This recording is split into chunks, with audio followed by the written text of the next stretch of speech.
Hey there viewers, Sunset 2009. Gotta do a motherboard replacement, finally. I'm pretty sure you've seen my previous video rant, and I'm gonna explain what that rant is all about.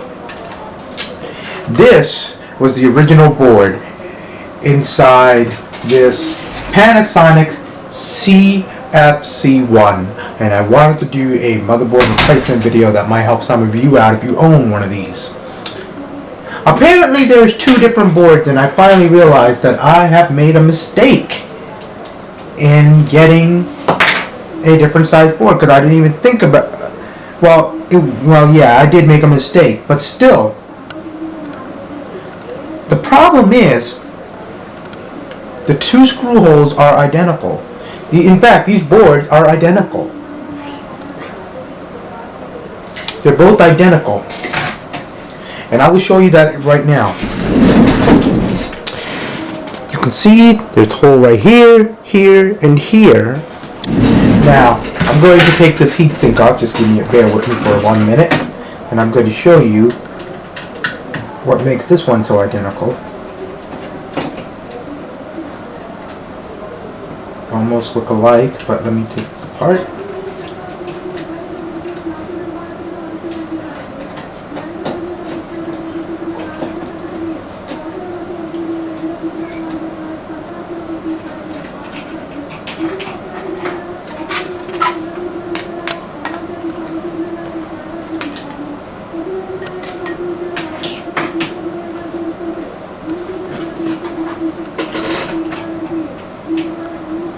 Wait a minute, it is 4-pin.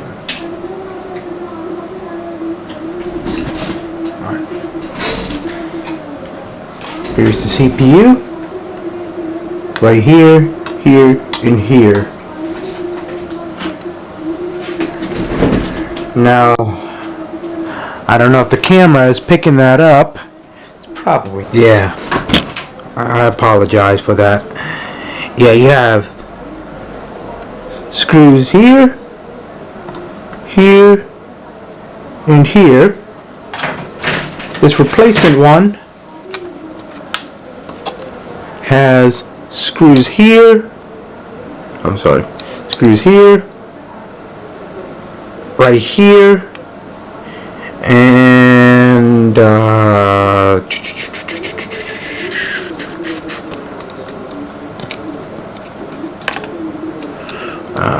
let me see, right here, here, oh, right here. Be careful, these are easy to miss. When you buy a replacement board, make sure it's the right one. If you find out that they are off, let me show you the difference of the heatsink first, and then you will understand. This was the original heatsink. And of course the fan that goes for this guy right here. Okay, fine.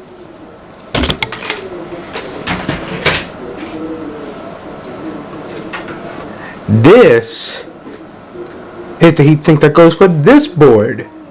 So make sure you get the right one, and chances are you may want to watch the connector. I may have the problem I had with the other one is the connector wasn't working or would not fit in, or maybe it was too fat or something. I don't know, but hopefully this time we won't have a problem with it.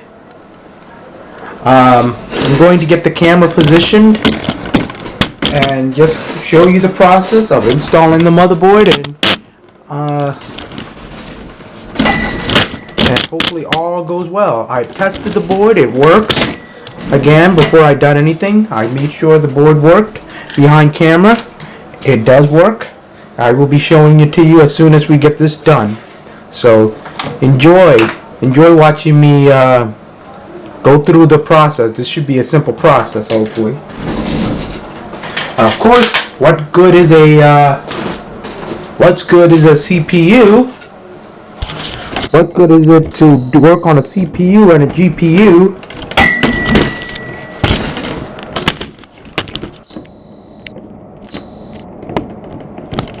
with the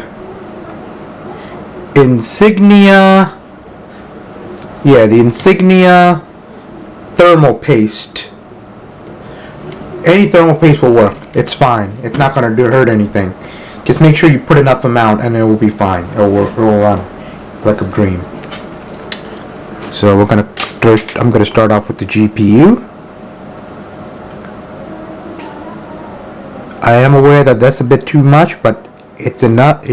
But again, the idea is you want to cover all of it so you can prevent overheating problems in the future. Put little, it's not going to work right. Trust me. Alright. Just a little more, just in case. You never know. I like to be preventative as possible. That's the idea. Okay. Now, again, that's way too much. It's patience, folks. Patience. You have to be very patient with this. And I apologize for not having steady hands. I'm trying the best I can here. The idea is cover the whole metal piece on the CPU. This will help prevent overheating. Put small amount, it is not going to work. You are going to notice a overheating issue, and it turns out it's because you did not put enough that will cover everything, and that's what I prefer to do. Believe me, it works. I have done it. It has saved lives. It doesn't matter, and it doesn't matter if it touches this and this, it's still going to be fine. And plus the CPU is soldered on this particular board, on both of the boards, which I think is stupid that they do that, but I digress, right? I'm an idiot, right? I don't know anything. Okay. Anyway, make sure everything is covered. Always make sure everything is covered. We don't want any overheating problems.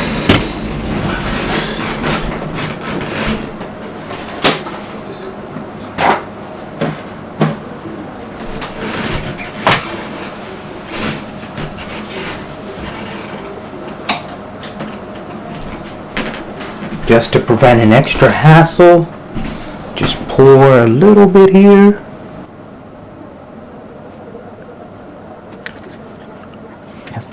Now, heatsink. Let me zoom back a little bit. Sorry. Heatsink. Put that in. If memory serves me correct, it should align with the screw. Just like that. It should align just fine. Should not be any issues.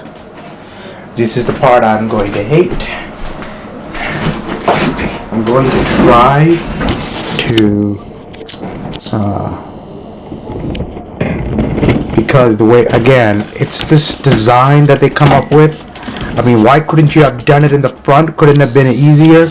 Done it right here instead of going through the process of doing it on the back? Sometimes you gotta ask yourself, what were these manufacturers thinking when they were making this, right? What was going through their head? What? It wasn't Darby. Just give me a minute, and I do apologize if I can't get this. I can't get it in view so you could see what I'm doing. But hey, it's Panasonic. Blame them.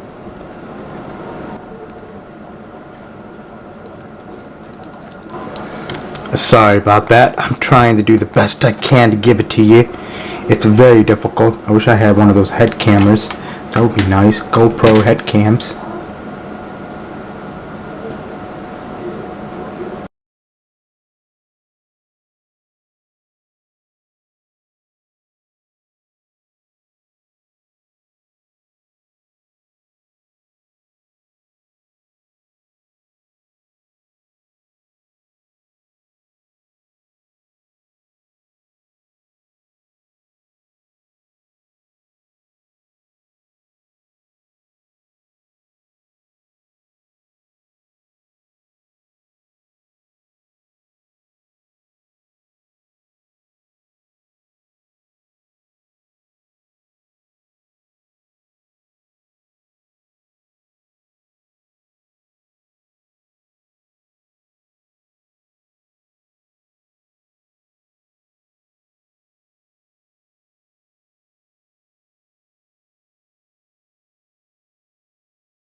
Thank you for watching. I hope you enjoyed this video. If you want to see any more videos, please like, comment, and subscribe. And subscribe to my friend Dokase Toxic. And I'll continue making more videos as soon as I'm done having fun with this Ferrari La Ferrari.